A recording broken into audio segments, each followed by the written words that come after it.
So welcome, everybody. My name is Paul Schnell. Thank you for coming. I know that I think there's an agenda.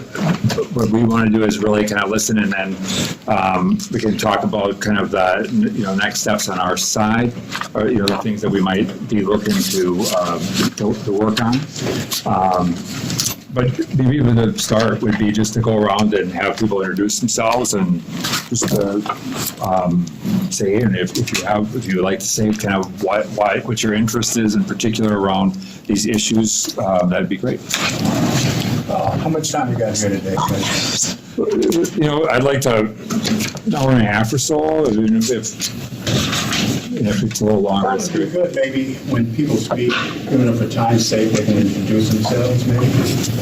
Okay, so just to wait not to do any introductions then? Well, I mean, if you guys prefer to introduce yourselves now, It's just nice to kind of see you, and yeah, that'd be great if you could. Do you want to start? Okay, I'll start. I can start. So I'm Michelle Smith, and I'm the Deputy Commissioner here for the department.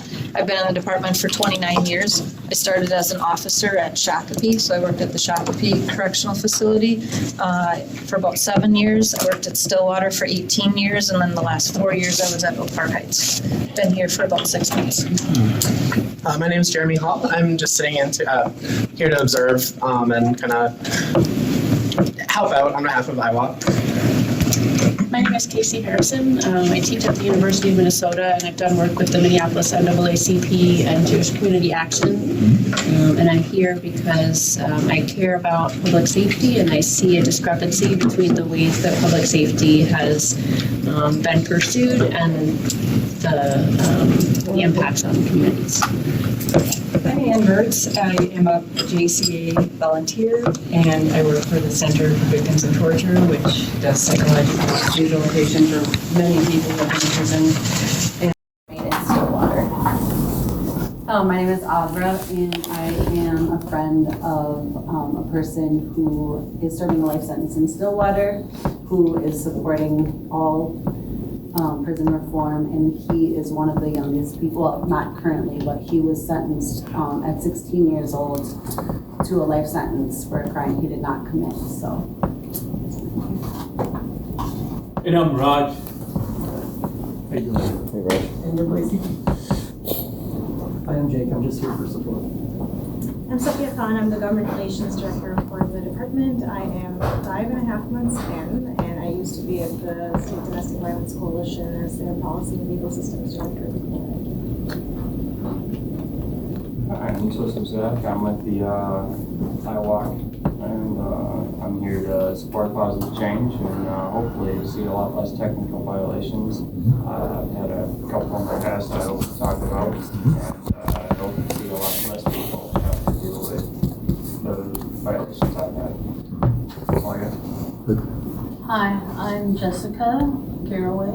I used to be an organizer with IWOC. Right now my role is as a supporter, and I'm here just to support and because I care passionately about this issue.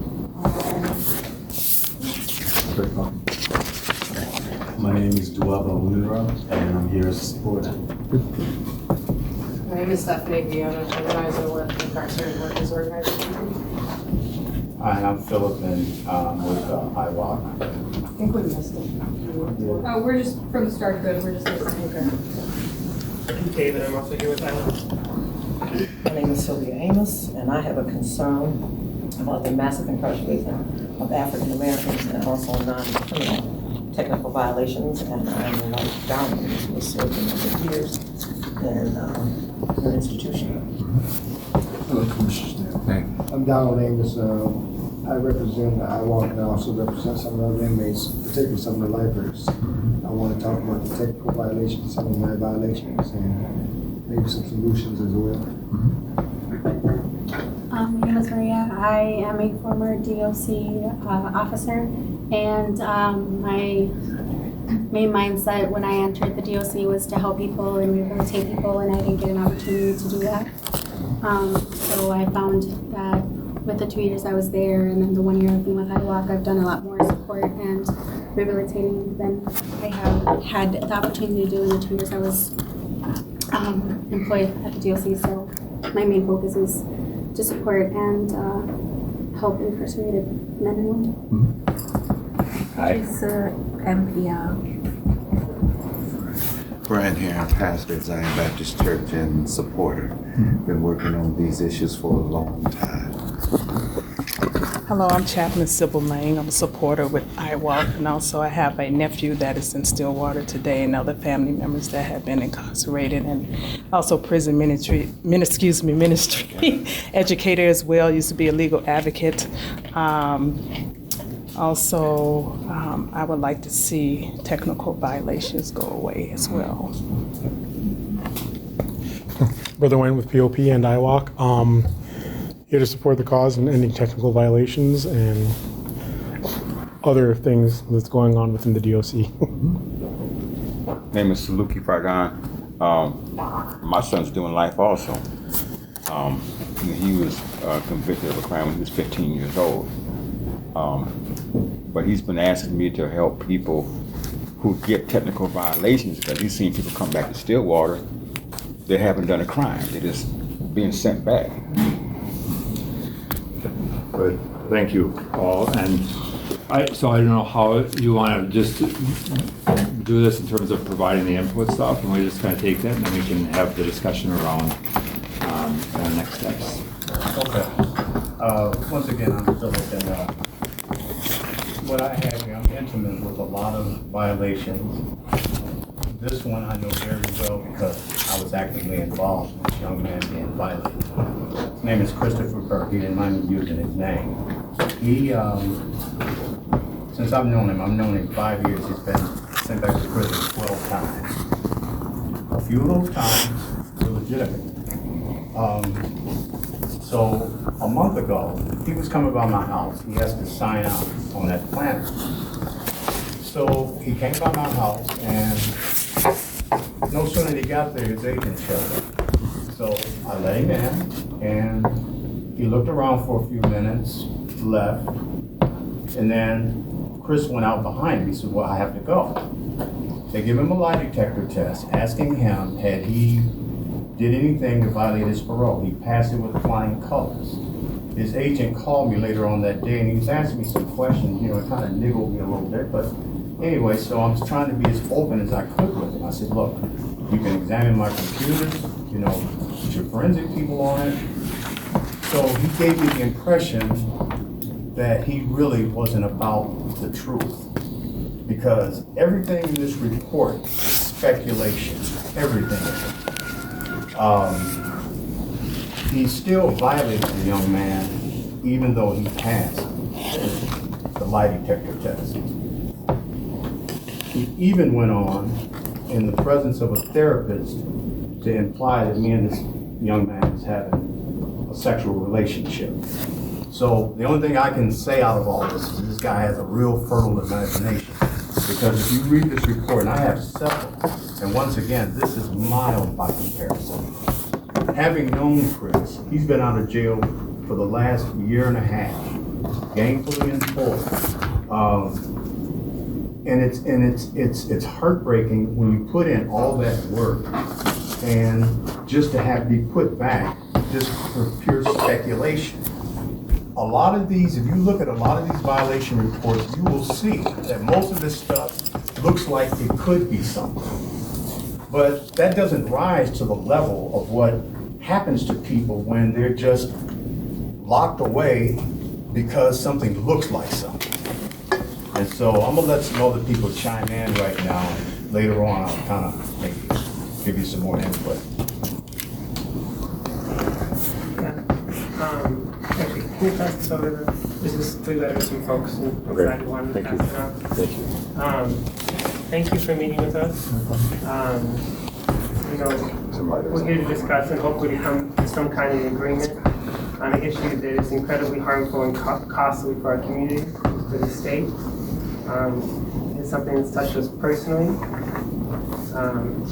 Every year, between 4,000 and 5,000 people are sent back to prison on things that are not crimes. Common examples include failure to find affordable housing, having alcohol and marijuana in their system, or arriving late for curfew.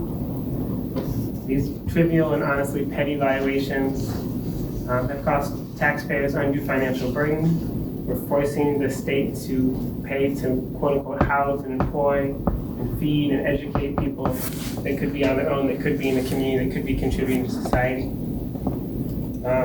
Worse, these practices rip people from their families right when they're coming out and re-entering. It resets the struggle for housing and unemployment. If you lose your housing, well, it's going to be hard to find housing again. If you lose your job, it's going to be hard to find your job again. Also, we hear constantly from people on the inside, but it also destabilizes the prison environment. Not only does it overcrowd the prison, and there's been a lot of news recently about staff to prisoner ratio, and so we can make a kind of change that would dramatically impact that. But also it destabilizes the prison itself. When people come in for 30 days sitting next to someone who's doing 30 years, it makes it hard for people to access programming. It's destabilizing and unnecessary.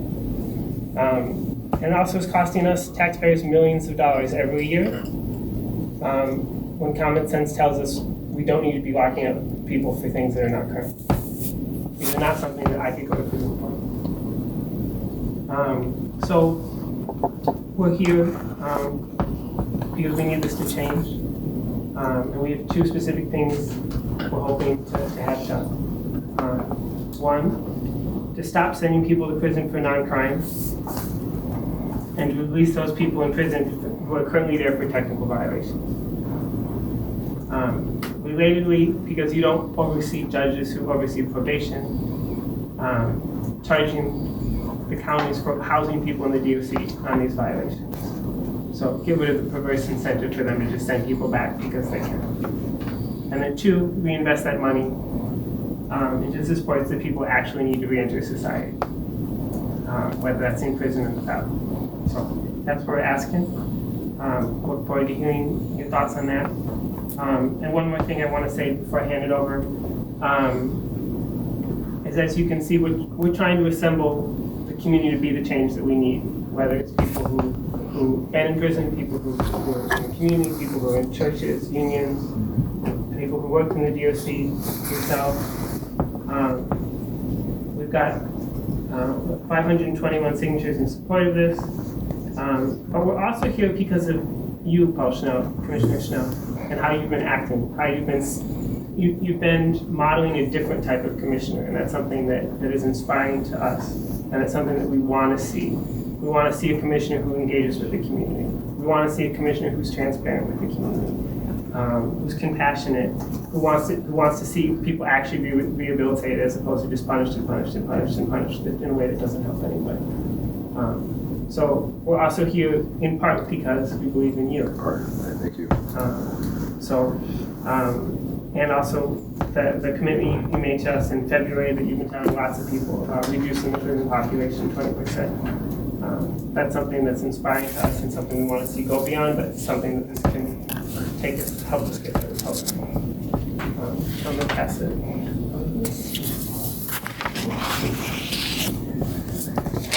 As I said before, my name is Donald Amos. I'm a lifer. That's kind of a special category, as you know. Well, for most people, it's not like the regular inmate or a regular prisoner. It's a category 5, which means a system assumption, a special category. Everything that happens to us by Commissioner Schnell, or executive order. So I was violated 3 times, but I wrote some things I want to read it to you. My name is Donald Amos. I'm a lifer, and I have spent almost 70% of my life in prison. I have felt and saw firsthand what it means to be violated and put back in prison for 3 times. Each time I was put back in prison, I was working a 40-hour-a-week job and had landed a second job and was unable to go to that job.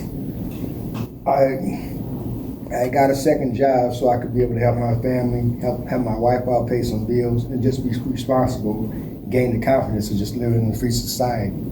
And that gave me pleasure, just to be able to do that. I must admit here that I believe that some of my choices were bad, that had led to some of my incarcerations. And at the same time, on the other hand, I think that the DOC could have been more compassionate and understanding of my situation. I think that And I've always believed that as long as I haven't committed a crime, or I wasn't getting high, or I wasn't breaking any laws, I didn't belong in a jail cell. I carry that with me today. That's just my spirit and my mind. I don't believe that. I think that jail's for people that break the law, jail's for people that are lawbreakers. And if I didn't break the law, I don't believe I belong there. I know that we had lifers groups, we had different AA groups, we had a lot of groups that got together. We had monthly meetings as lifers, and we talked about what it would take to stay out, but we very seldom hear people say exactly what is on their mind. For example, I did over like 37 years, and for a person, a man, to be incarcerated that long, and just being locked up and confined in that controlled environment, everything, it was like walking a tightrope. I couldn't slip, I couldn't fall, I couldn't do too much of nothing, and still hope to gain my freedom. And that was traumatizing. And so when I got out, I definitely put a good effort to surround myself with people that were supportive, that could help me stay out. I felt like the things that happened to me were more, I don't know, systematic. And one of the changes I wanted to make was, like the seat gone is a technical violation. It's not, it doesn't amount to law breaking, getting high or anything that's threatening society or be jeopardizing society or any sign of security. I don't feel like a person should be going back in there. Also, I like the prison and the DOC itself too. It's just their mentality from once you leave penitentiary, you're incarcerated from there and you go to a halfway house. I like them to switch their mode to reintegration, finding ways to reintegrate them back into society, not just the same old prisoner games. And in the halfway houses that I experienced, and I experienced 3 of them, that's what they do. They do prison games. They try to catch you. They GPS the bus. They GPS your schedule. They come behind you and check you for your plan. They call people. They do all these things, and it's not, the feeling is not that they want you to stay out. The feeling is that they're gonna watch you, that you're always gonna be a danger. So that's one of the reasons why I'm sitting here. I like to see that change. All the times I went back, the effects were so profound. I didn't really know it at the time, and the ripple effects continue. I'm still dealing with those ripple effects of being incarcerated. I think the violation was worse off because I thought I had changed it. But there it was. And as a suggestion to you, Commissioner, I think anybody that does over 5 years should get some kind of psychological counseling before they leave the penitentiary, so they can be able to deal with society. There's a lot of things that go on in the penitentiary. One of them is not transparency, because of the environment. You can't tell everything, you can't say everything. Just the way the system is. I often think to myself, I wish I could have told Commissioner Roy that I had this anxiety and I wanted to move around because I had been locked up so long, and I wanted an opportunity. I didn't want to do nothing. I just wanted the freedom to sit down on the park bench by myself and just watch the world go by. I wasn't trying to go nowhere. I wasn't trying to do nothing. I've had over 50, 60 UAs and I never flunked any of them. I don't get high. I don't do all that.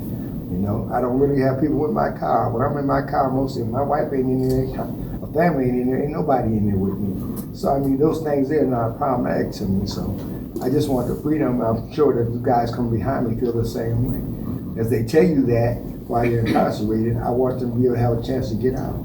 I thought if I told all that stuff I really felt, I wouldn't want to get out because it's contrary to the system, what the group says, you know what I mean? And you know how that is. So I just want you to consider it. And if you err on any kind of side, I want you to err on the side of just a win-win situation for the DOC and society and the community. That's where I'm at with that. Thank you. Thank you for that. I would like to just add to that.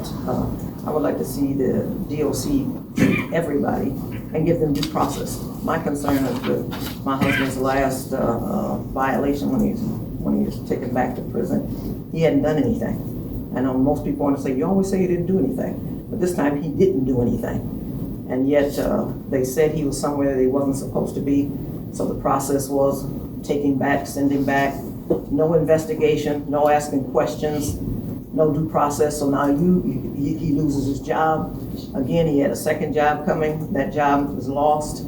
So income is lost. You talk about the financial impact on the family, the emotional impact on the family for myself, because they don't have the courtesy.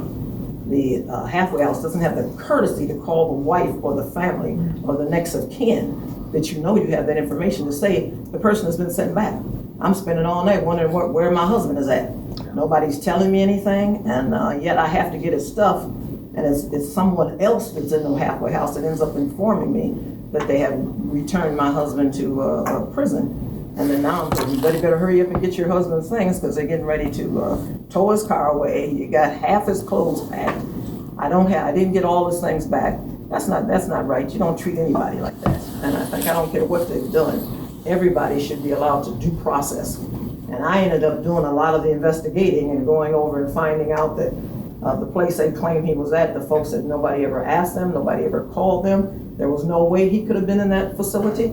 And then when they find that out, they tell them they're going to release him. But okay, now you got to stay in prison a little longer because there's no place to send you back. And all this time and money and resources was gone when you could have left him where he was at until you investigated and found out that now the GPS system was off. There was something wrong in the monitoring system. And I'm sure he's not the only one that has experienced that type of revocation and having to go back when you actually haven't done anything that deserved being put back in prison. Thank you. So David asked me to speak because I was formerly employed with the DOC, and I have heard and experienced a lot of things with guys coming back. When I worked in segregation, there was a few times I heard sergeants and officers asking parole officers that would come in and check on the guys how so-and-so was doing, and they'd be like, oh, he's walking a straight line so far.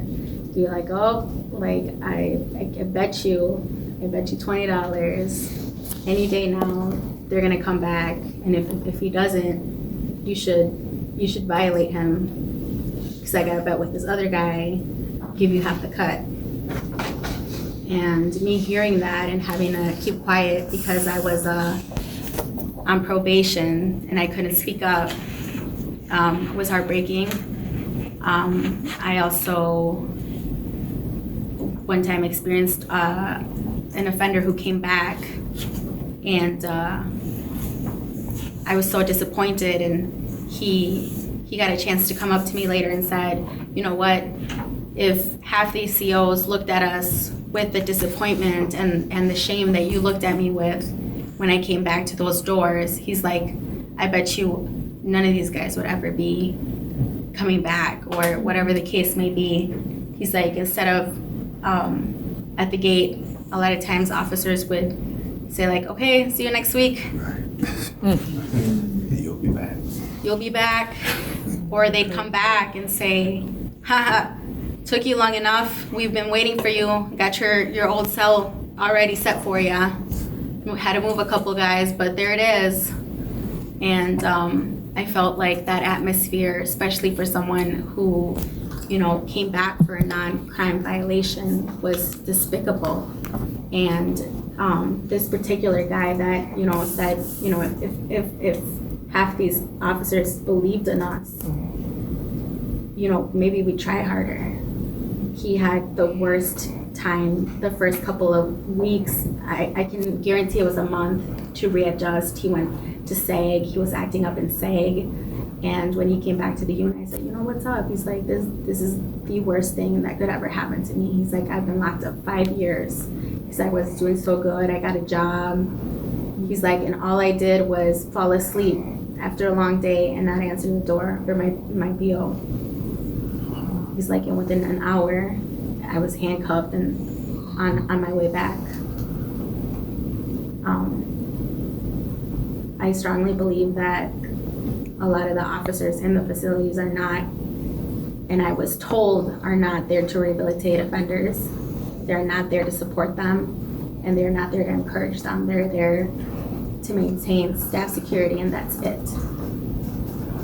Gives, and he cares about these guys that are trash, which I strongly disagree with. Thank you.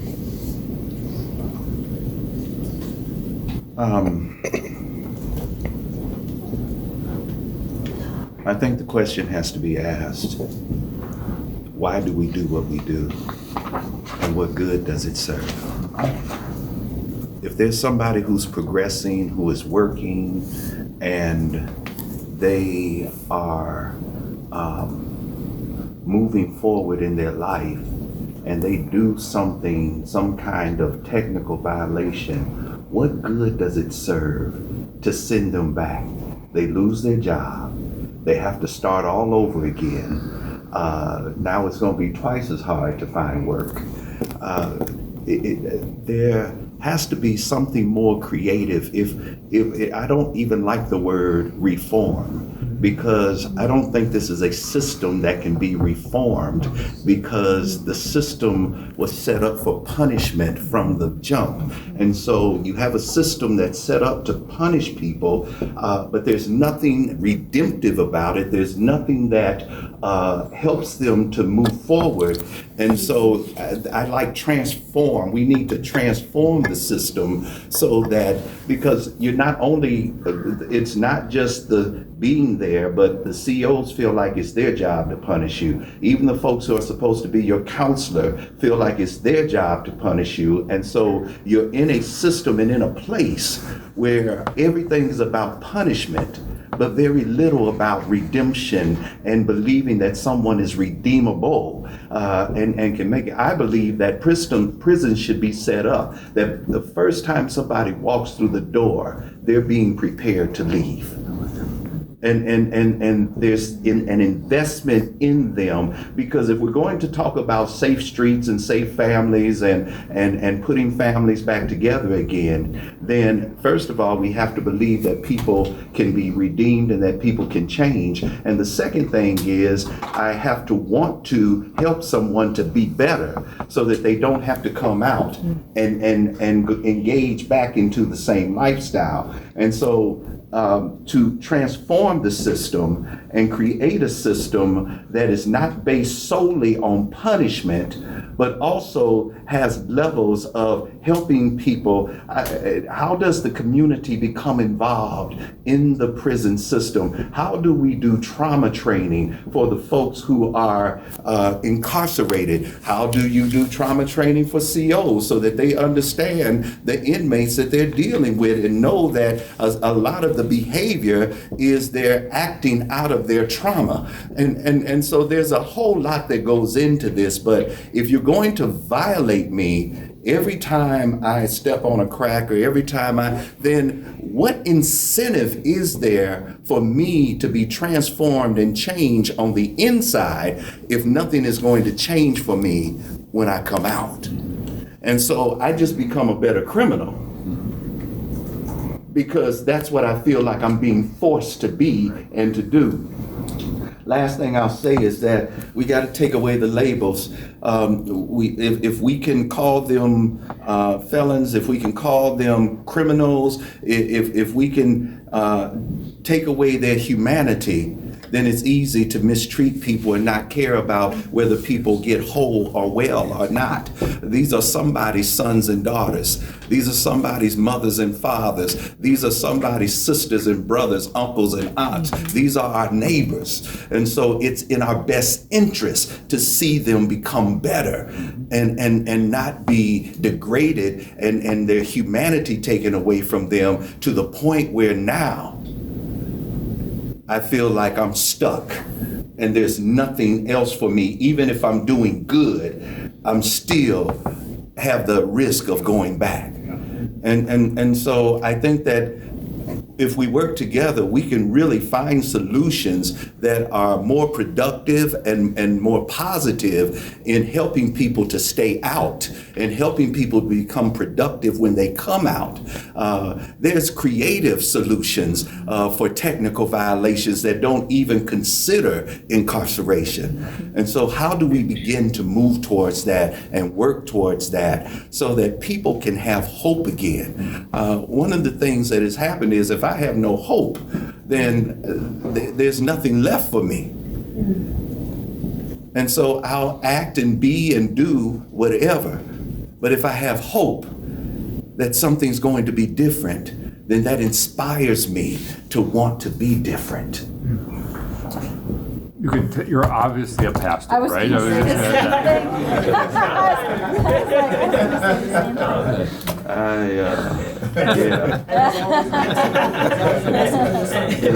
Politician.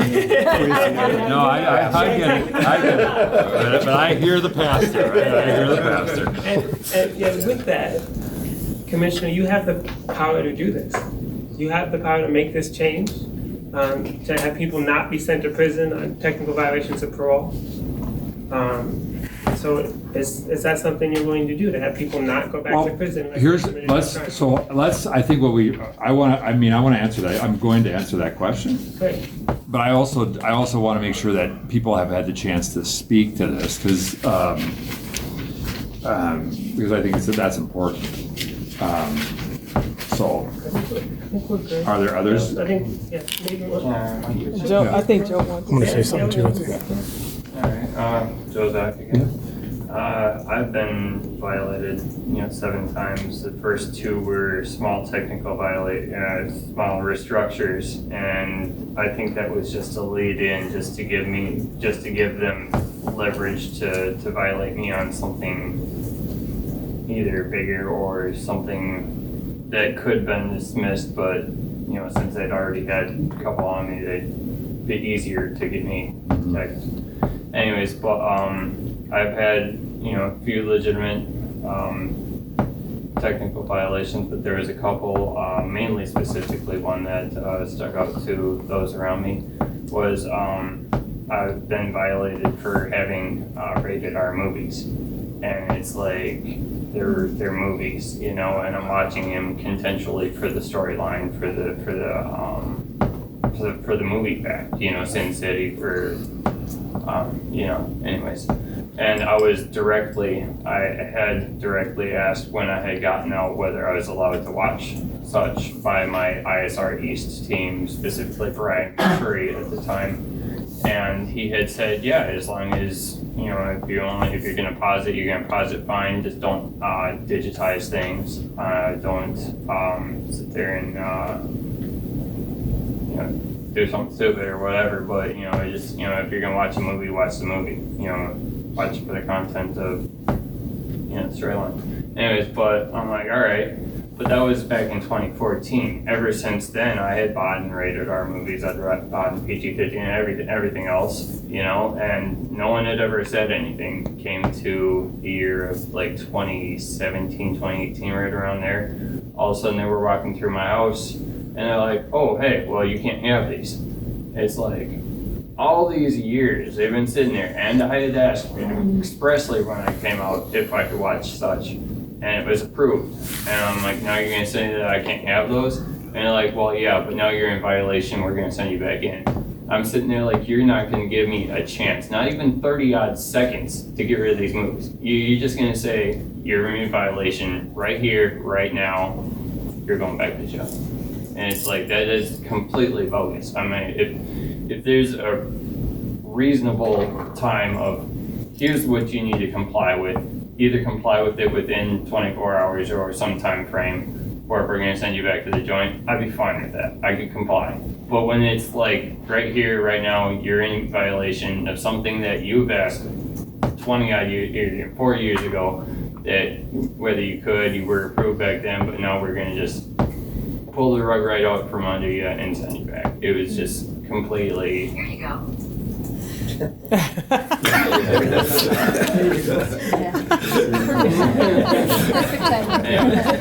Completely irreasonable, so.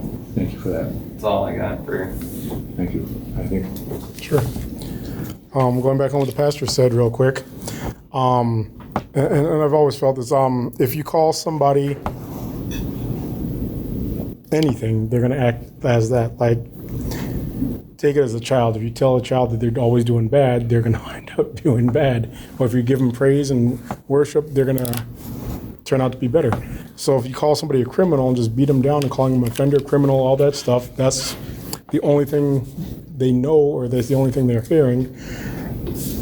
How do you get away from that, right?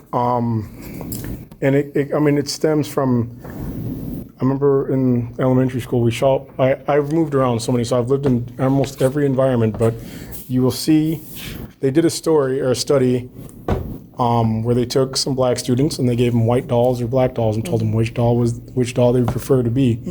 And every student they would choose the lighter skinned doll over the darker skinned doll.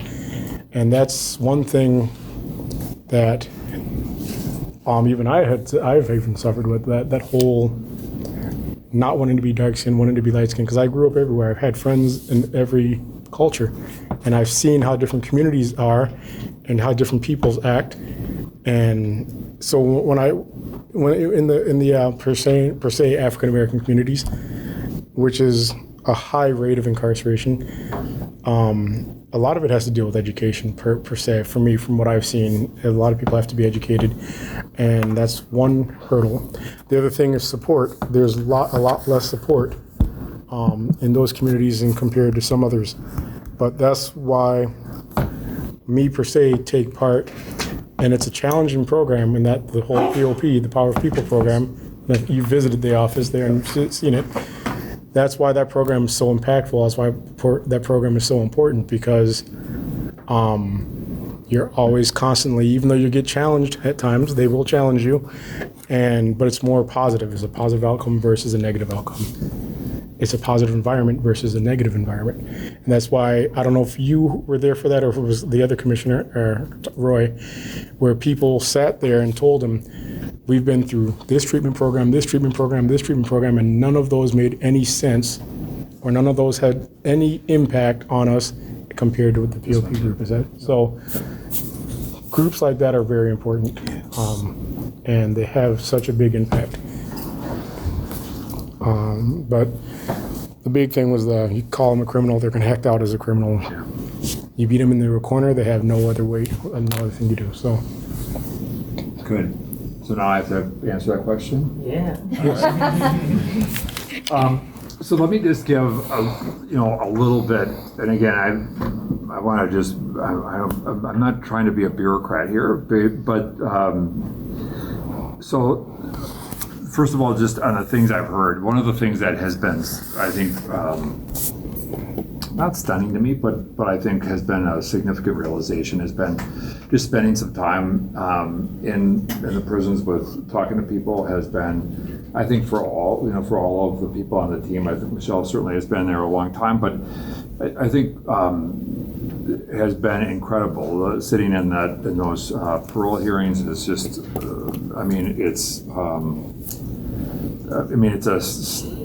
for me at least, it may not seem like it, but it's a staggering responsibility. On the one hand, I want to do right by people. I really do. I want to give people that chance to see an opportunity.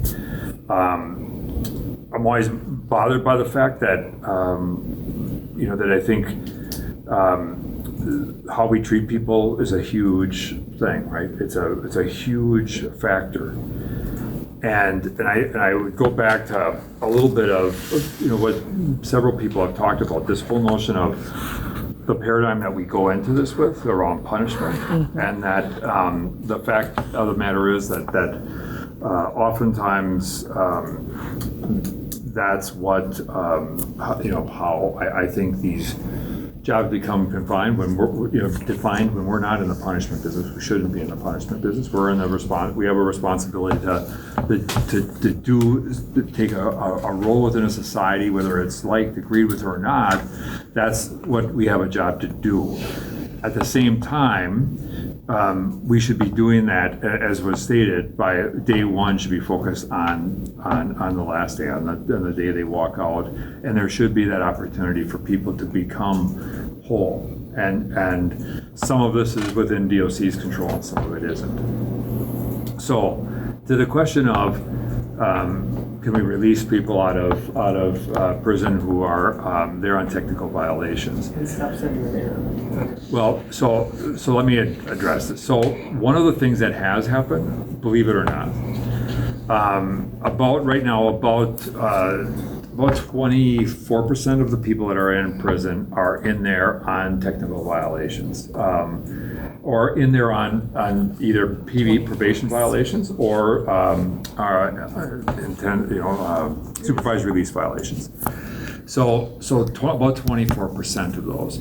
If we look at the release violators, the average length of time that they're in there is right around 4 months. And if we look at the probation violators, it's around 8 months. And I tell you this only because when we look at that reality, we bring them back, pluck them out of, as many people have described, pluck them out of their communities and out of the things that have started, and put them back in the facility, and we essentially warehouse them. Because we don't have capacity to run programming, because we back end so much of our programming. If somebody's in there for a longer period of time, all the programming gets put to the end of their time, so that they're prepared to leave, and at least better prepared to leave. And what ends up happening is we have a lot of folks who may be dealing with a range of issues, whether it's mental health, chemical dependency, so on and so forth, that are not getting treated for those realities. And that creates some challenges. And so because everything's back-end loaded, we don't have capacity to address the needs of the people that are coming back in, often on these technical violations.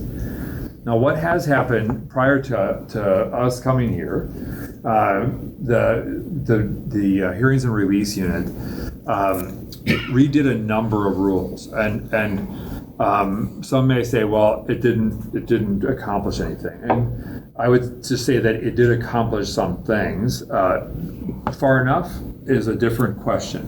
So let me just talk a little bit about what has happened. If we look at our population of people in prison, it's roughly, we're at the 10,000 mark. Previously, we were running about that 10,000, plus another 500 plus that were in HOF beds, jail beds, being housed out of facility. Oftentimes shorter time, not always, but oftentimes people who had shorter periods of time were put in those HOF beds, where you certainly aren't going to get, because again, programming is not in most cases an option there. And so what has ended up happening is that the changes in some of the policies, what's been looked at, has resulted in a reduction. Right now, we run less than right around 100 or less in HOF beds. So the population, there's been a population shift of about 400 a day because of those policies, and I think that's very telling, and I think that's an important fact. Because a relatively small change in the policy resulted in a reality of 400 to 500 people less per day in the state's correctional facilities. So I think this speaks to the challenge of, can we stop sending people back to prison for these non-violations? So the question really becomes, what are these violations that we're sending people back for? And I think one of the things that we have been trying to get a better handle on is, what is that? Oftentimes it can be things where it's relapse related. I mean, that's what we're seeing. And generally speaking, relapses are going to be addressed first with a restructure, generally speaking. That has been and we are also now looking at the variations that exist geographically, because we know that you can be in one community and have an experience revocation without the benefit necessarily of the PO restructuring you, and in other places they're going to restructure. They may restructure multiple times in order to try and address the needs. Here's one of the problems, and it still defies logic, but this is one of the problems. From a system standpoint, you have people, whether it's a judge on a probation violation or whether it's an agent who has somebody who is, let's say they've relapsed a time or two, and now what ends up happening is we need to address this relapse, because that has been, when you look at their history, that has been kind of the impetus, got the ball rolling, so to speak. What we're missing is adequate community-based resources to address that in the community without pulling them out of their jobs and out of their homes and away from their families. Is there a way for us to do that? And where and how do we access those resources? Now, I think this is the point of, if we pull that out, we would reallocate those resources to that end. And that is fundamentally the goal. It is because I think, and we saw this with the Juvenile Detention Alternatives Initiative as a for instance.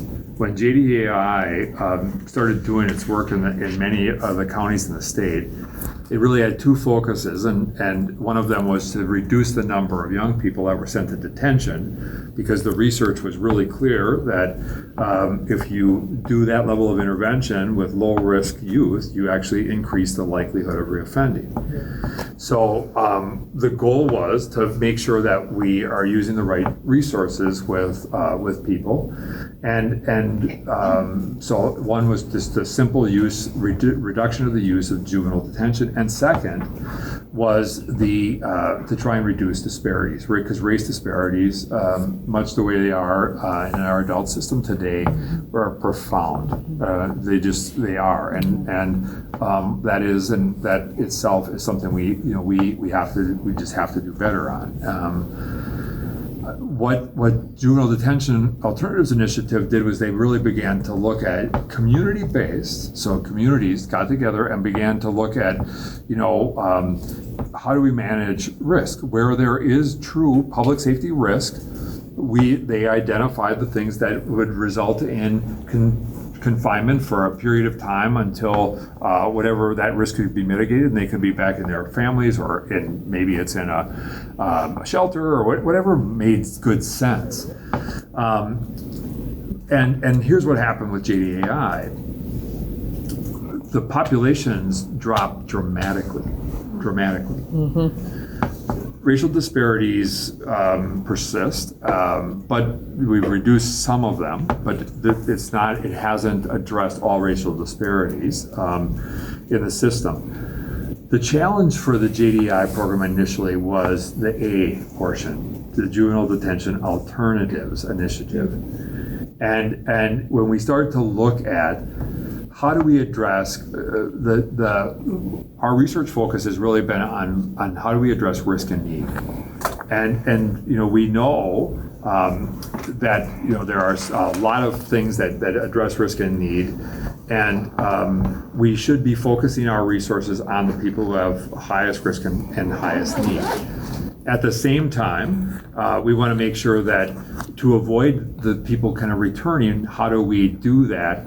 And the challenge becomes, and I'm just being really honest with you, as honest I can be, because the simple answer is we're going to stop doing this tomorrow, and then we're going to save a whole bunch of money, and we're going to give it to the counties to buy alternatives. I think that is that's the goal, certainly.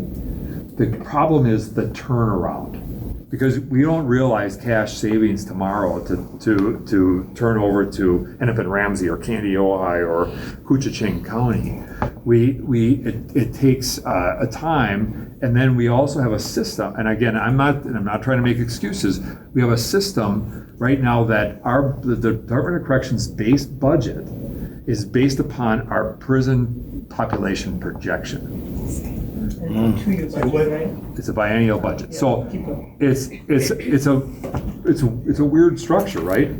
That we're actually, if we focus on a reduced population, it's reduced budget. Now, that makes good sense because there should be. The problem is the reduction is not going back out to address the needs in the community, the alternatives. That's the problem. In fact, on Thursday afternoon, the Sentencing Guidelines Commission is meeting, and I asked Grant Dewey, who's our researcher here, to come in and talk about this, because And the focus of that is population reduction. I've asked Grant to come in and talk about population reduction. Part of that is how do we better manage and address the issue of the violations, and some of it we have to start to put pressure on agents to say, look, is this really the right thing to send people back on? And that's what you have the power to do, is to take away the power for them to recommend revocation in a bunch of instances. And so it sounds like you're saying that you don't feel comfortable right now just saying, no, we're not going to do this. Now, I guess the question then is, what do you think people should be sent back to prison for that are not crimes? What are the things that you think do challenge public safety such that we can't just keep them in the community? So for example, you mentioned relapse. Well, I mean, that's what treatment exists for, right? I'm with you 100%. PO officers have the power to mandate treatment. They do it now. They can, you know what I mean? So again, why are we still sending people back to something on something that's one, not a crime, and two, there's already a solution there for? So I guess. So first of all, I think one of the challenge, there is a resource, but the resource is oftentimes not immediately available, or the resource to get into that is not available, and that's one of the challenges. And I think you also have to look at the geography here. You can go to some counties and there really is not treatment options available to people. And again, I'm not saying that, the other thing is we are one element of a system. As you pointed out, the counties we have community corrections at counties that are a part of this. And in fact, I'm going up on Friday morning to meet with all the MACAC directors. And part of the conversation is, how do we begin to do this? Because I think collectively, we need to decide this. I mean, we know that the issues around the growth in incarceration across our country, in Minnesota as well, is driven by a lot of factors, including the way we police, and which is a system I also came from prior to being here. And so, we have to think about this system. I want to do everything I can to reduce this population, but I think to come in and say, Paul, you should just decide today you need to release these people. What ends up happening is what we need a partnership, and this is the meeting. The meetings like this is the start around that, because Paul Schnell can come in and I may have certain levels of authority, but if there is not a level of community trust in terms of how that authority gets used, I won't be in a position to be in a place to drive the kinds of changes. Now, there should be a level of anxiety, and there should be pressure on us to do this. So you're telling me it's safer when people relapse to send them to prison where they'll get no treatment? I'm not suggesting that. Can I maybe just add, just maybe help Kent a little bit? I think kind of what I heard, and I'm just going to go through like the easier stuff first. Like I think one of the things that was brought up, and this is not the thing that was brought up the most, but the lack of community engagement in finding the solutions, right? So when I came here and I found out this release violation project even happened, and I was working at the Domestic Violence Coalition, we were kind of formal partners with the DOC, I never even heard of that, right? And a lot of people were that in the community had never heard that DOC had even taken on that project. So even that process, even though it resulted in these reductions of 400, 500 people in HOP beds, didn't seem like maybe we could have done more at that time if we engaged the community. I think that's certainly within the power of the leadership team and the commissioner to make sure that community engagement is happening in every part of finding those solutions, so we're not again in this place. These conversations should have been happening before we even embark on that project.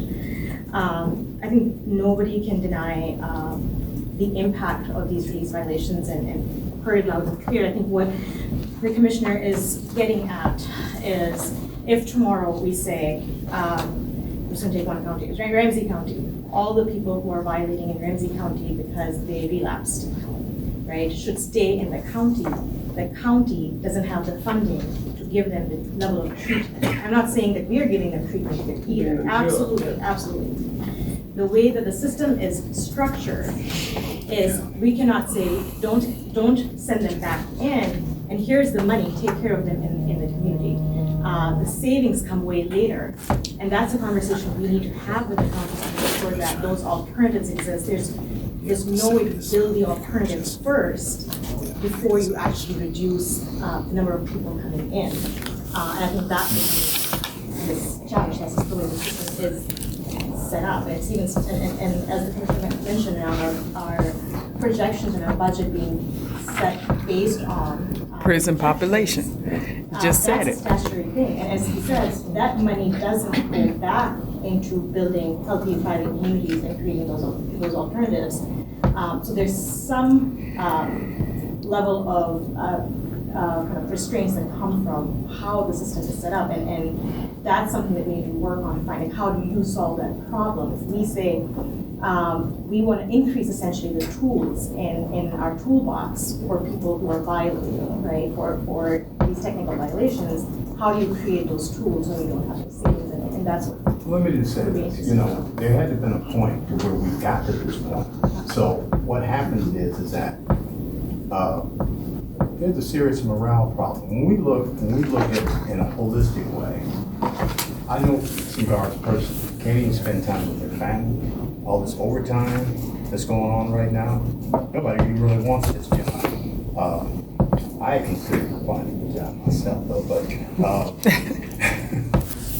the thing is that something that is happening at this rate is bound to burst. It cannot be sustained. The level and rate, the incarceration rate is going at this time. What happens if we look at it from another angle and not look at it from an incarceration viewpoint all the time? If we begin to think outside of the box, we realize that the problem, a big problem right now, is the fact that there's a impartial ratio between prisoners and guards. This would relieve that almost immediately if we were to take a step like that. So those other variables, we can sit here all day long and figure out what might happen, what could these other contingencies. Smart people in this room, we can figure that stuff out. All that has to do is just take the courage to just say, look, let's just do away with this. Because it really is gonna come to, look, I'm gonna tell you something.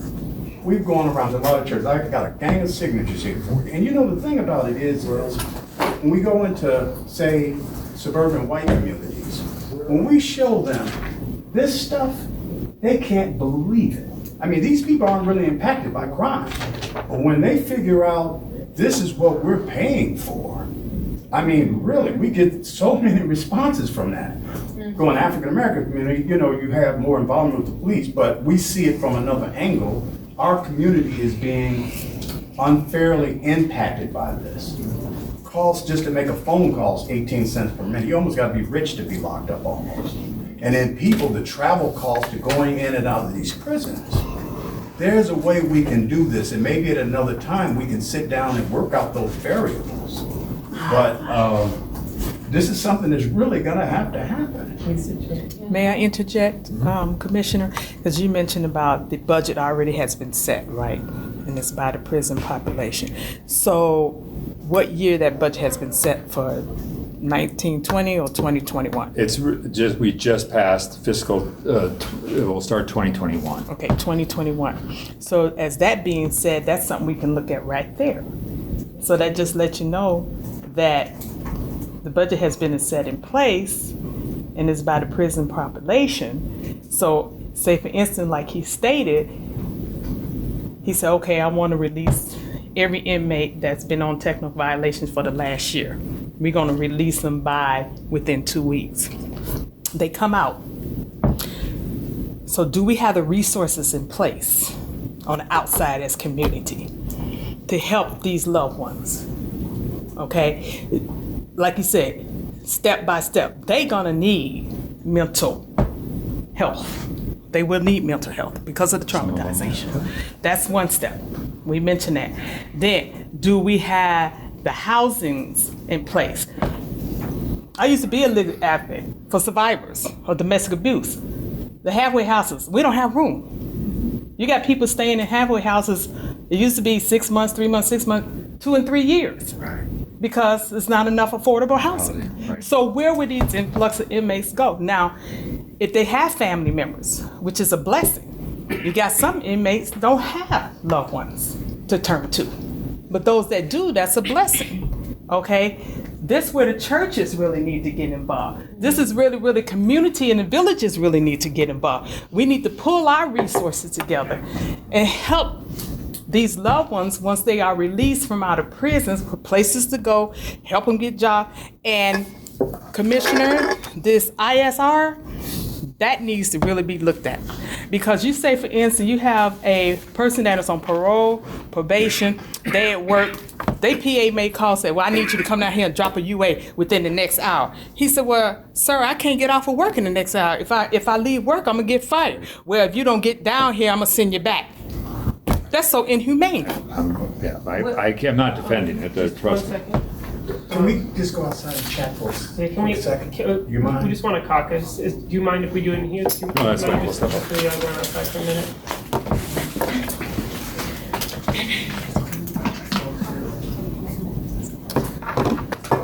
Appreciate it. No problem.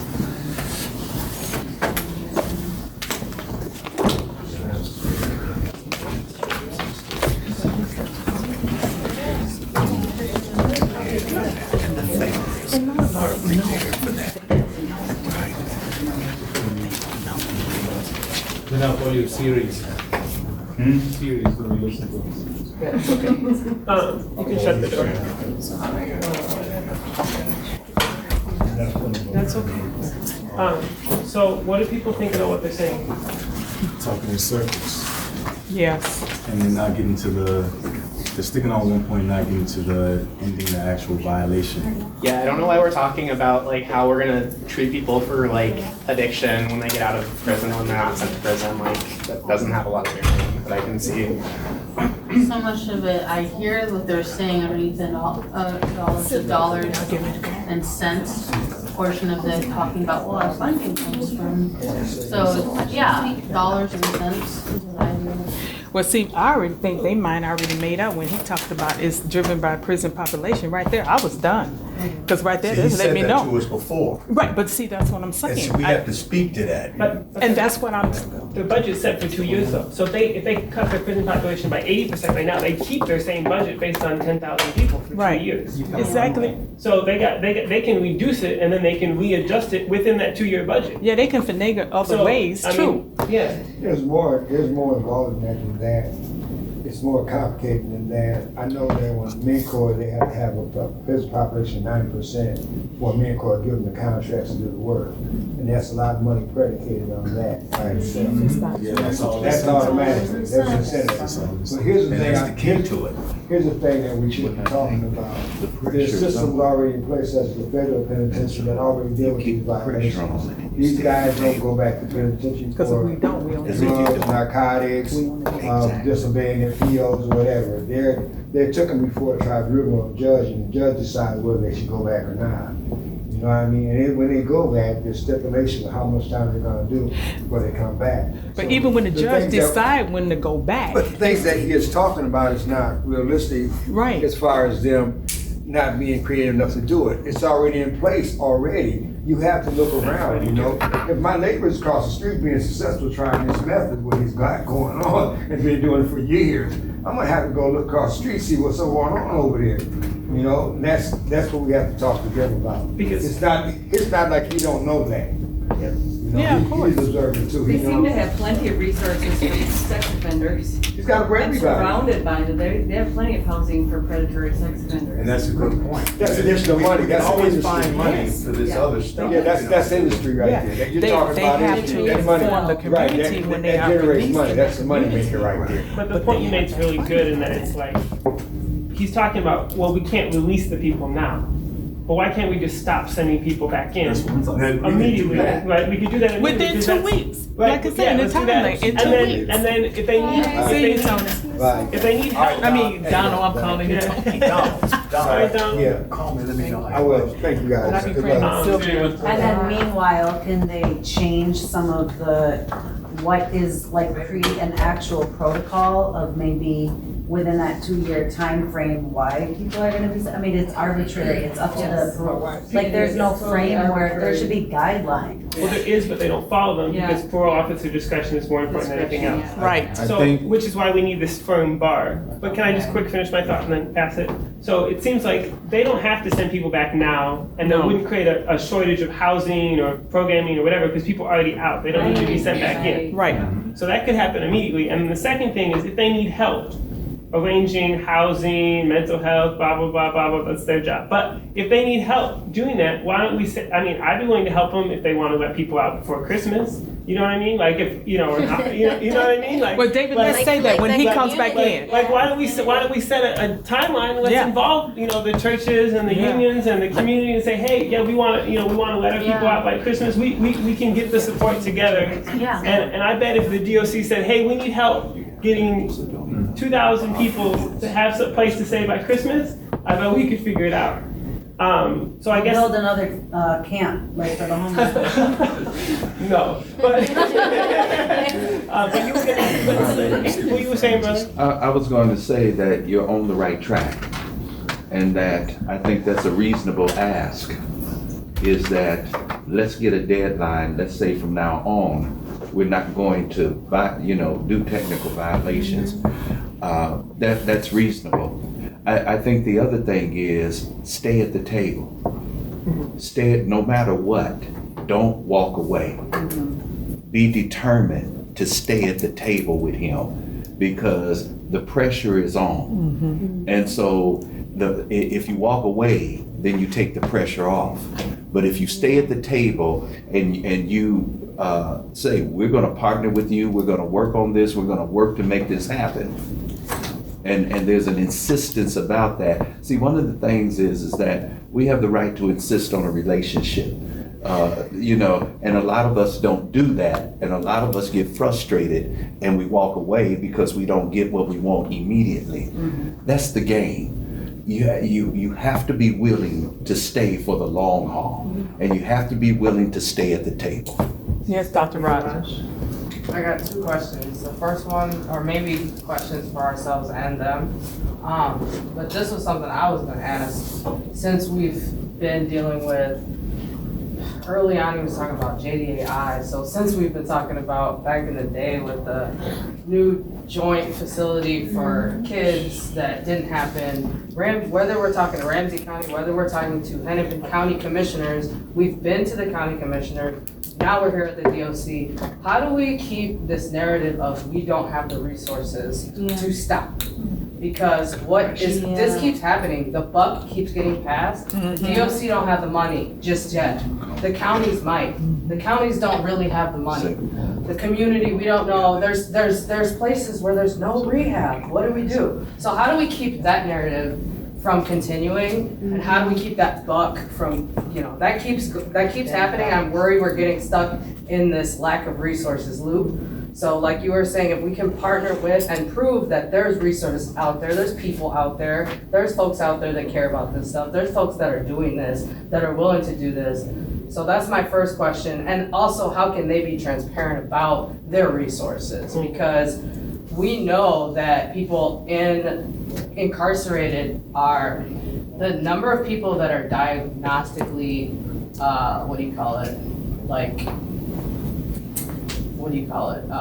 when you're tested and you are cleared for mental health services or cleared for drug rehabilitation services, the number of people that actually get those is so tiny. So how can we demand transparency that they care about the fact that that number is tiny and that they want to increase those resources within the DOC? How can we challenge the county? And then my last question is, I might have forgot. You can just keep it. Raj, Joe, do I with the knee? Raj, go ahead. Raj, Joe, No, so I was just gonna say, maybe it's time for us to ask for a moratorium on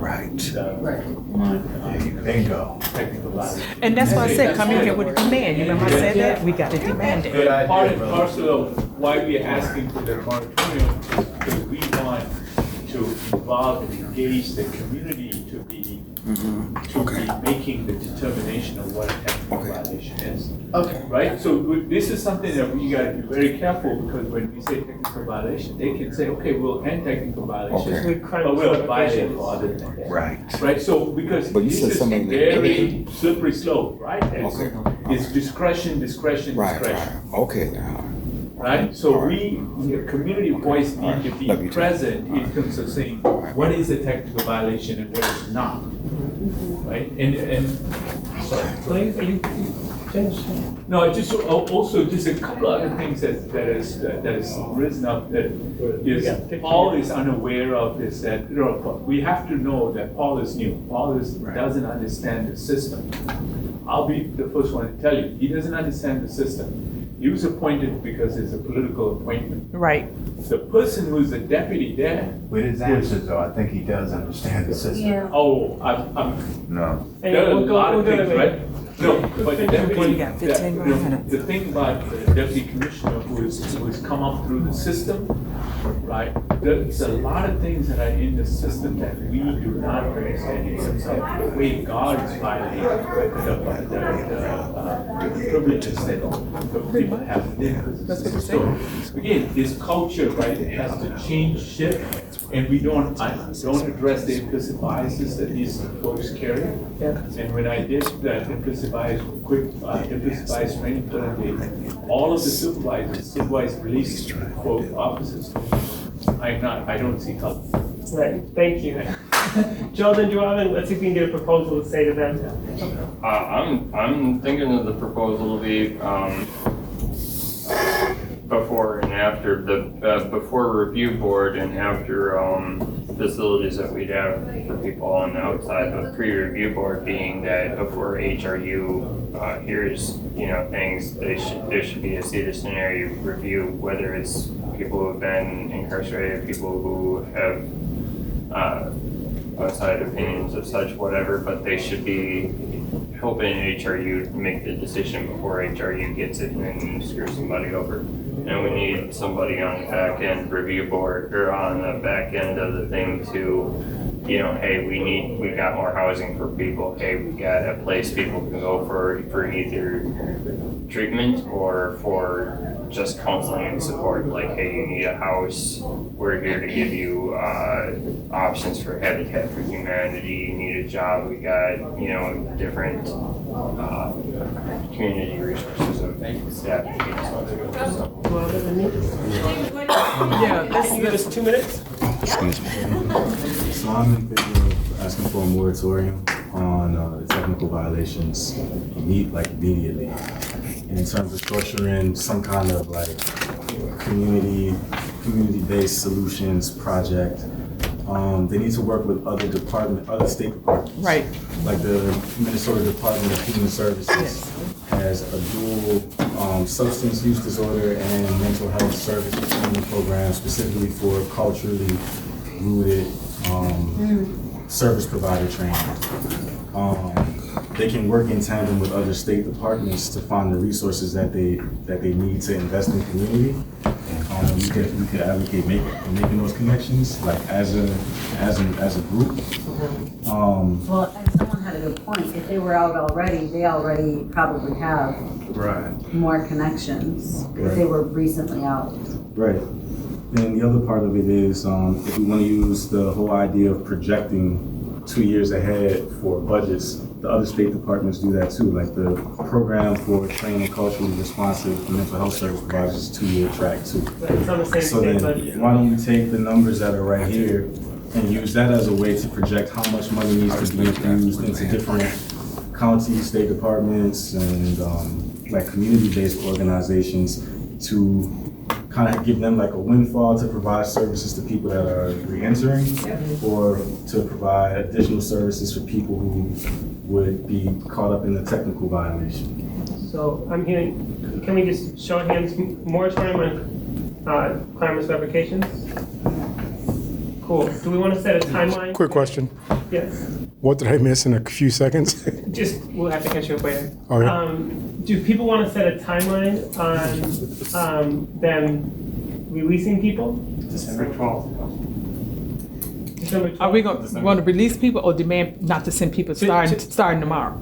So, on technical so, violations. so Which to one say we we're want? going to work with the community and state departments to get people out by X date. Okay. What, December 12th? He has a question. No, that's, yeah.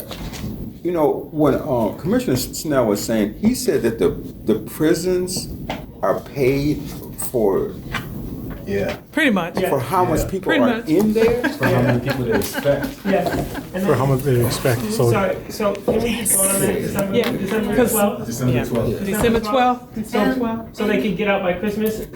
To Steph's point, you addressed about I think that's really important to address those points that she made about passing the buck and all these things. Maybe you can say that first, and then we can say the proposal. And then lastly, to Brother Hand's point, can we ask for a meeting in 1 month where they also are transparent about the resources they have and the reasons people are violated? Can I just add additional voices of community involvement into our Sure. Yeah.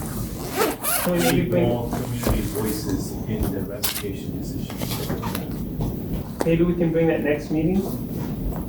That's not something, I don't know how that process works right now. And I don't know. And we can, I guess we can say it, maybe we can say we'll discuss that next meeting, more community voices in revocations. Yeah, you can. But not officers making the decision. But if there's a moratorium, then they won't, then they won't be sending anyone back to that shit. My last question was, on that tip, if this doesn't work out and they say we're not doing it, and we want to stay at the table, right? We want to continue this relationship, this conversation, we have to decide for ourselves, maybe if the next step is, like you were saying, getting involved in what, there's a spectrum of violations, and what place in the spectrum of violations are we saying that this type of violation, maybe this, like the relapse thing, like that for sure, I think we could all say we're not comfortable with. Yeah. So maybe there's gonna be 1 or 2 types of violations. Don't trip over the garbage can. Yeah. It's a short little garbage can. Well, I don't think that's fair to say. Yeah, you're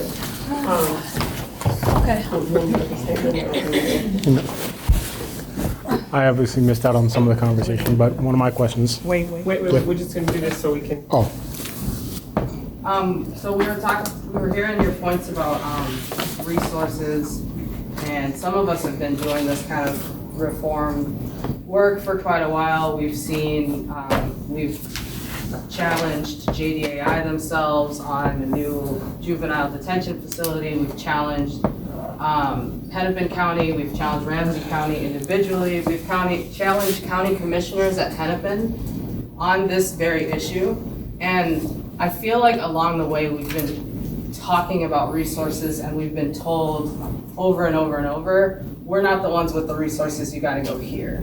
And so we feel like we're chasing around resources that we know as community members exist. We Because it's know. our tax dollars. Right, we know that these things are out here, but bureaucracy is causing us to be chased around, basically. So what we want is a really transparent kind of vision of what, like, we know that there's not enough resources inside for mental health and chemical dependency, for example. We know that, I know you know that, because the data shows you that. So we want to know, what are you prepared to do to change that? What are you prepared to do? We need to know that from you, but we also need to know that from the counties, because apparently it's everyone's problem but yours. So it's one of those, we need to know, so that's kind of our next challenge, is like, we need to know what you all are prepared to do to create more resources, and not just kind of pass the buck. No, I don't want to pass the buck. And just one more thing, and then pass it back to you. And so we came up with a proposal that we thought might work on this, and we want to bring it to you right now. There's 3 pieces of it. 1, to have a moratorium on crimeless revocations starting immediately, or within some very short time frame. That means that we avoid this question, what do we do with people coming out that you're raising? But it prevents people from going in. 2, to partner with you and the community resources we have in other state departments, to assemble those type of resources you're talking about, and to set a timeline for letting those people out of prison. noticing, of course, that most people aren't going to be there more than, 8 months, right? So setting a date to have everyone come out by December 12th, such that everyone could actually get out by Christmas. So to work with other state departments, community agencies, our community to assist and raise the thing to get those people those supports so they could come out by Christmas. And then finally, have a next meeting in 1 month where you bring a transparent arrangement of what your resources actually are. So we know what resources you actually have. And also the data you have on the different things people are being violated for. So on both of those things that we can know exactly the situation we're dealing with. And lastly, to discuss having more community voices in decisions about violations. So that's what we're hoping to have done. We just want to bring that to you, see if that's something that can be done. Just number one, which is moratorium. I'm just going to be utterly and completely honest. I would like to do that, but I'm not in a position where I'm going to make that decision today. I have to do this in concert with our partners, and we have the counties that are a part of this. And I think I don't want to kick the can down the road. I want to own what we can own. But we have to, I think, look at this problem together, and I think that includes the community, not just government, right? It just can't be the government. I will have that first. Let me just go ahead, Rose. We are the community. I understand that. I understand that, but I need to have. That's what I'm saying is that we need to bring these resources, because look, we all work ultimately for all of you. And for me to be able to independently say, tomorrow, there is no more violations, revocations. We have a system that, whether we like it or not, is not something that I'm in a position to say, you can't, Hennepin County or Ramsey, you can't violate people. Now, that said, I think in the interest of public safety, we have to be able to answer the question. So when there is conduct or behavior, even some of the people who talked about violations talked about the fact that there were things that were happening that, so I own that one, what's the difference, and how do we establish that? What the difference are between the violations that people own, or where there was a need to, they were spinning or things were kind of going, and sometimes it's about stopping what's happening. And again, we need to define that. We being the broad community, as well as and the system as the representatives of the community. I will have a meeting. I have a meeting, as I said, on Friday with the MACAC directors, and that's a huge part of the people. They have a lot of the agents that supervise. That's all the county probation offices. And that have the ability to send people to prison. The county probation officers do jail stuff. We will, as I said, Thursday be having this meeting with at the Sentencing Guidelines Commission with the hope that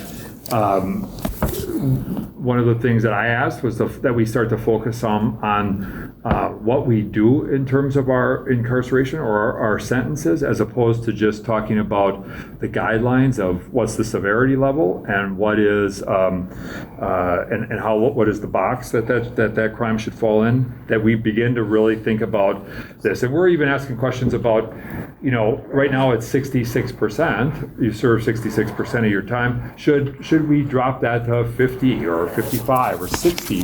And what does that do for population? So we want to ask those questions and really look at that through the lens of, would it have any adverse impact on public safety? I think that there's a large number of that it wouldn't. At the same time, I think if we have people that are spinning, that are kind of going, we need to be able to have a meaningful way of intervening. And I think, and so what does that look like?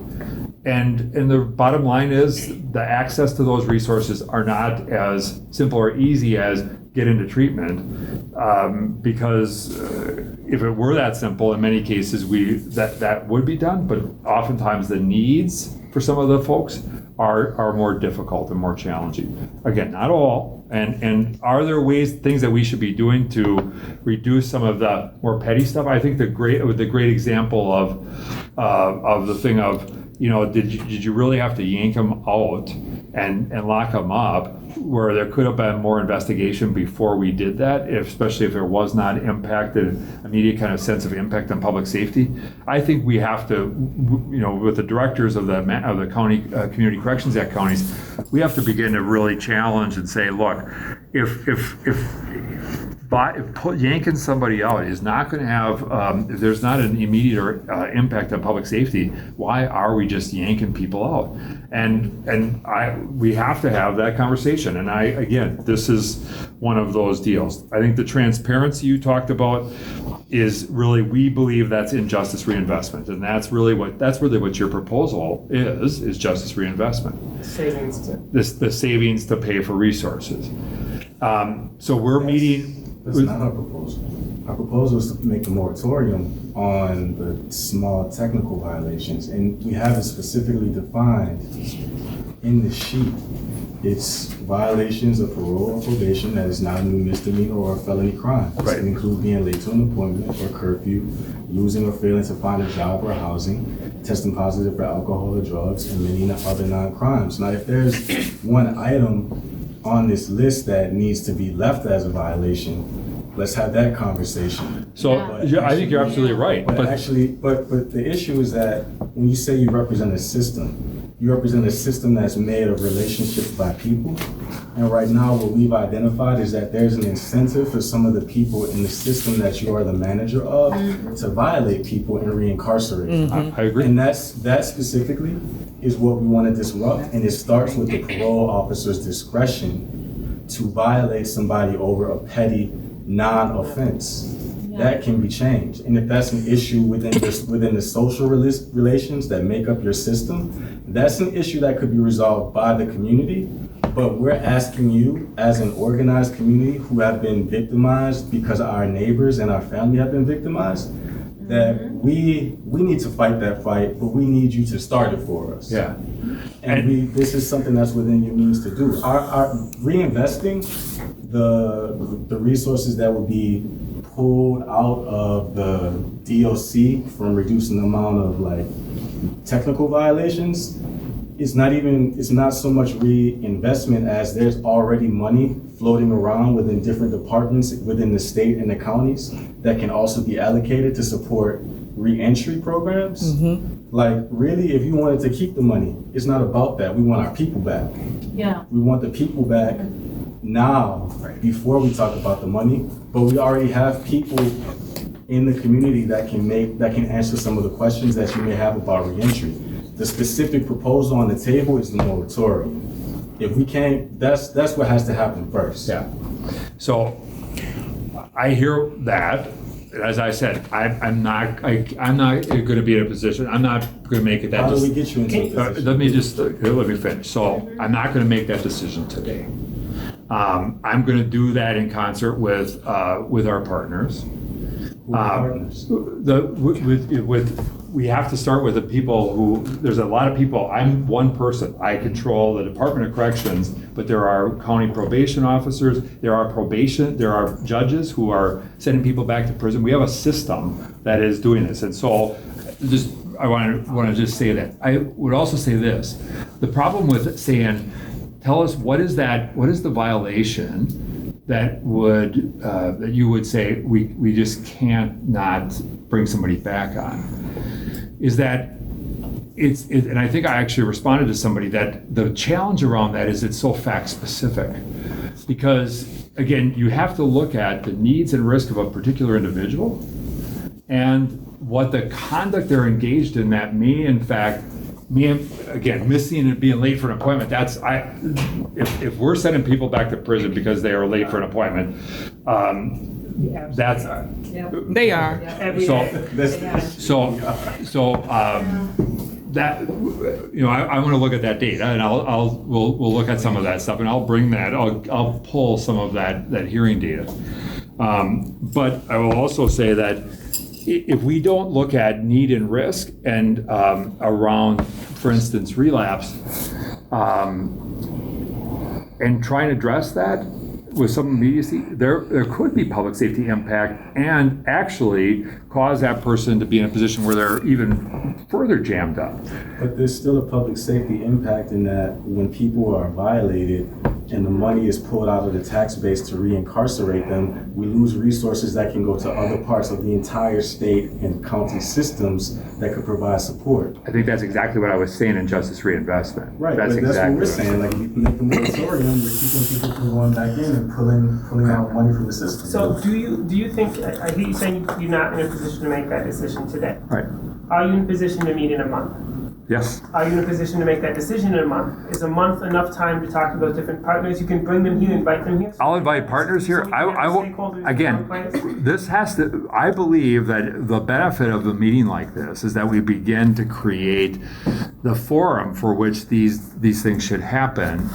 And so we create the opportunity and bring in the other people in the system who are a part of this. As we go forward, that's what needs to happen, because I think what ends up happening is when that happens, I want to have you to have. I don't want the last thing I want to do is disappoint you. I also don't want to be in a position where there is we cause a level of a lack of confidence in our people as we try and do the work around shifting this paradigm away from punishment. We have to find a way to do that, and we need to do that together. And I think so. In a month, we'll bring other partners here. We'll bring the data in, and I'll be able to tell you what I can and what I can't do based upon that data. Can we set a deadline for the data that's significantly before the meeting so we can also read it and not just be surprised by whatever data you have and be able to verify it through our community as well? I don't know what that's going to take.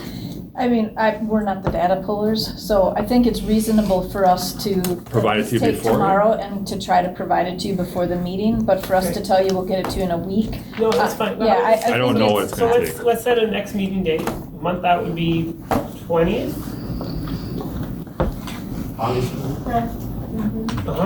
And so can we get the data by the 9th? Yeah, I'm assuming so. I just have to check because I'm not and I don't know how we collect this. That's one of the other challenges we have. Sometimes our systems are not great in terms of manner in which. by the 9th? We're not in a position to answer a specific question as to when we will have it. I'm hopeful that We're going to work on it tomorrow and find out. And try to find out. And we have a couple. Sounds like Wayne has something, Bill something, and I want to reiterate with Joel. Let me just ask, so what do you guys want from us to help this process? For me, I'm looking for a way that we bring in and organize as much as we can together around these issues, and that's going to require further educating, because I think we don't differ necessarily with you on these issues. I mean, we need to come up with a mechanisms of addressing these problems. It's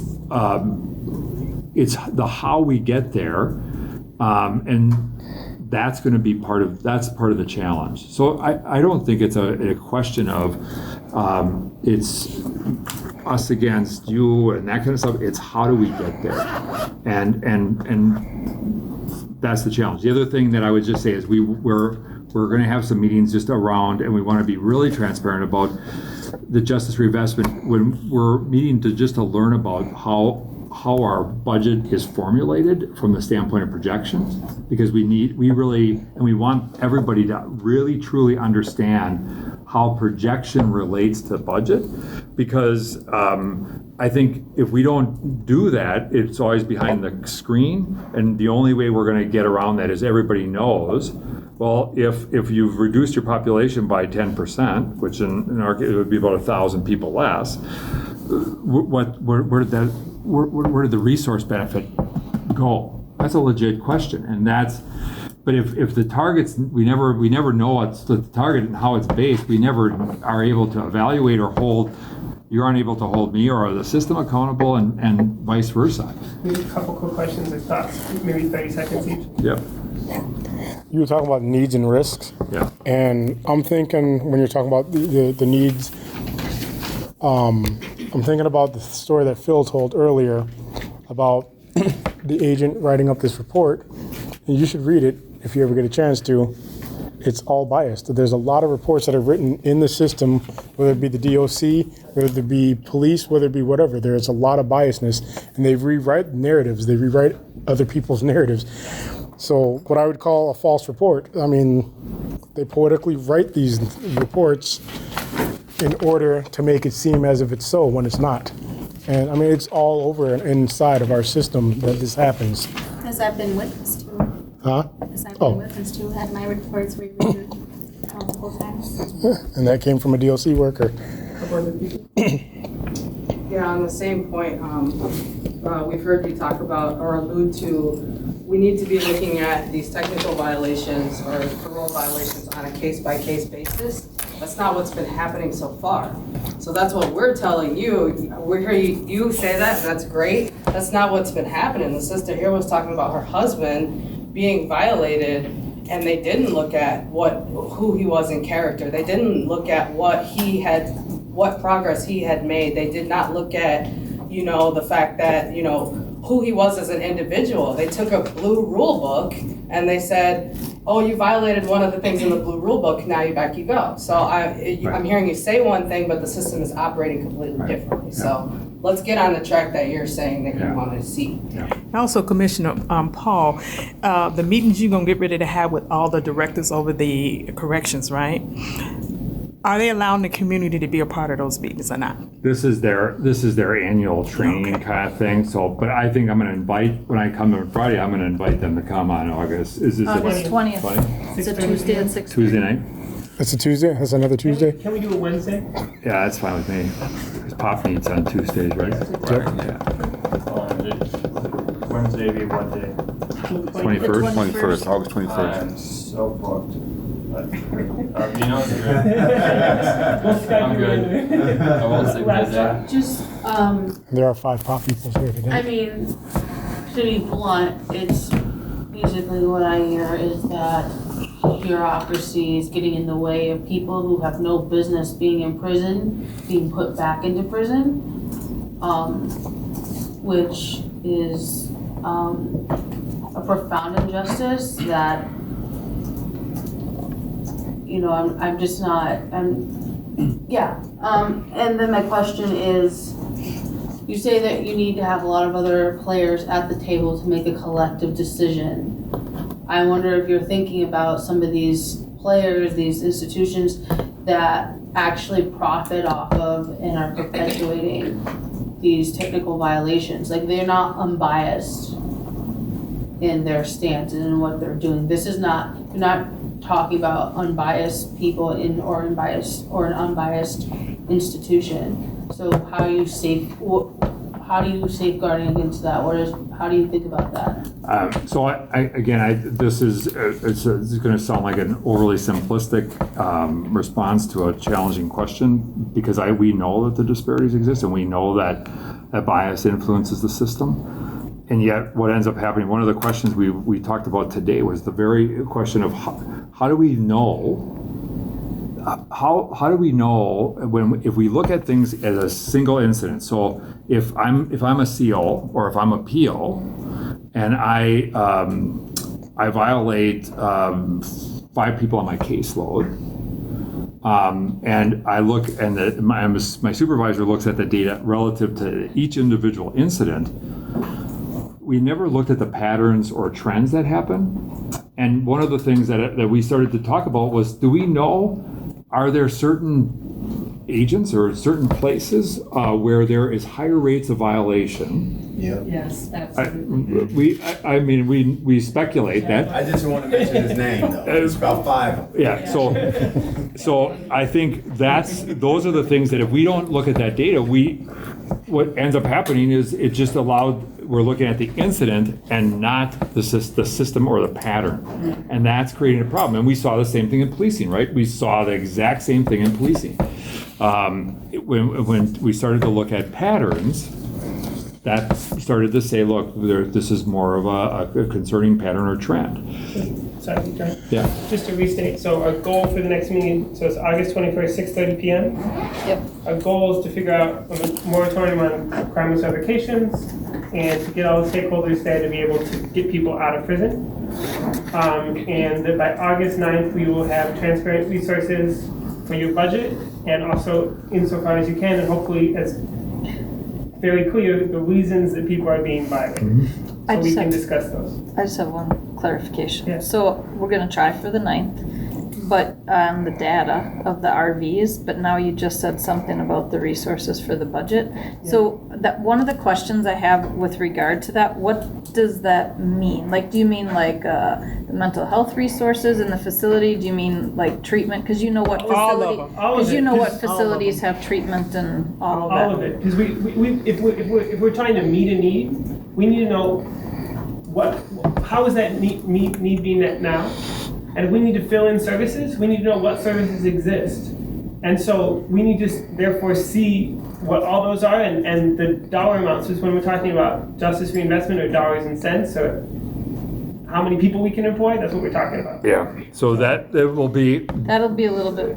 You'll get the numbers. To actually drill at that level, it may be a little more challenging, and so. I mean, but you can see. If you want to just give us the entire budget. Yeah, I don't care. You'll see, and you know that's where it becomes complex. I mean, you can have the budget. Doesn't matter. It's a public document. As long as it's in an Excel spreadsheet, so you can work with it. And it's drilled, and it's actually. I don't know if we have it in that format entirely, Yeah, but whatever format would be good, and something that I can't say is sortable. But if you could send us the drilled down version as soon as possible, that'd be great. Yep, whatever we can. And then the one thing, here's one ask I have. Please. So, and I guess, so I know that there's been a good amount, and I get it, communication with like facility wardens and so forth.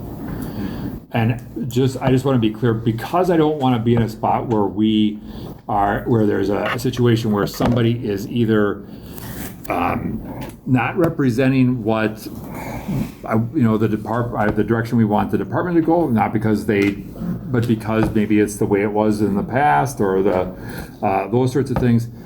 I'm telling the wardens we're not, from the standpoint of questions, that stuff should come through here, because otherwise what's happening is we don't have a clear process for how we address the problem. If you're asking a warden, for instance, tell me about X, Y, or Z, and they provide some information, it may be in context to that facility, and yet it's not related to what's happening across the DOC. So all I'm doing is I'm saying we'll provide the data and information and have the discussion, but we want to make sure it's coordinated so that there isn't this thing of a creation of a challenge that starts to happen because we have communication happening here and here.